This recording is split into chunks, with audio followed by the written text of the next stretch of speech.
اسے تالا لگایا اور اپنی رہائش گاہ میں رکھ لیا، اور جو کچھ کماتا اپنی ضروریات کے لیے رقم الگ کرنے کے بعد بقیہ کمائی ایک سوراخ کے ذریعے باکس میں ڈال دیا کرتا۔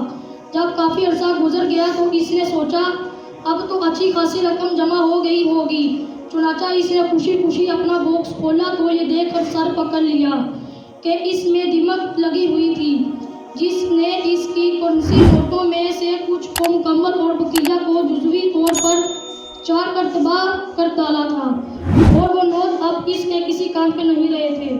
اس فرضی حقائق سے ہمیں یہ درس ملا کہ کمانے کے بعد کمائی کو بچانا بھی ضروری ہے، اور اس کے لیے اسے ہر ایسی چیز سے دور رکھنا چاہیے جو اس کو ختم یا کم کر سکتی ہو۔ یہی معاملہ نیکیاں کمانے کا ہے کہ نیکیاں کمانے کے بعد ان نیکیوں کو اخروی زندگی کے لیے محفوظ رکھا جائے اور ہر ایسے کام سے بچا جائے جس کی وجہ سے نیکیوں کا ثواب ضائع یا کم ہو سکتا ہو۔ نفس و شیطان انسان کو نیکی سے روکنے کے لیے پورا زور لگاتے ہیں۔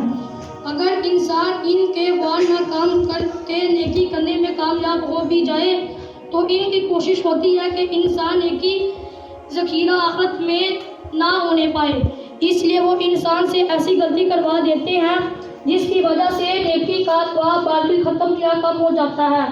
قرآن کریم اور مکی مدنی سلطان صلی اللہ تعالیٰ علیہ وسلم کے فرامین میں ایسی کئی چیزوں کو بیان کیا گیا ہے۔ مثلاً فرمان مصطفیٰ صلی اللہ تعالیٰ علیہ وسلم ہے إِيَّاكُمْ وَالْحَسَدَ فَإِنَّ الْحَسَدَ يَأْكُلُ الْحَسَنَاتِ كَمَا تَأْكُلُ النَّارُ الْحَطَبَ، یعنی حسد سے بچو، وہ نیکیوں کو اس طرح کھا جاتا ہے جیسے آگ خشک لکڑی کو کھا جاتی ہے۔ الحمدللہ عزوجل اسلام وہ سچا مذہب ہے جو ہماری دنیاوی اور اخروی کامیابی کا ضامن ہے۔ اسلام بچوں، جوانوں، بوڑھوں، مردوں، عورتوں، ماؤں، بیٹیوں، حاکم اور محکوم حتیٰ کہ جانوروں تک کے لیے امت اور سلامتی فراہم کرتا ہے۔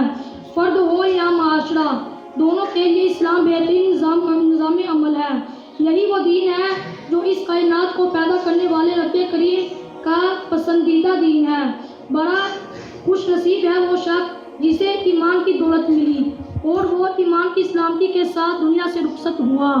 اس کی آخرت منزل مقام رحمت یعنی جنت ہے، اور بڑا ہی بد نصیب ہے وہ شخص جو اس دولت سے محروم رہا یا نور اسلام سے دمکنے کے بعد کفر کی تاریکیوں میں جا پڑا۔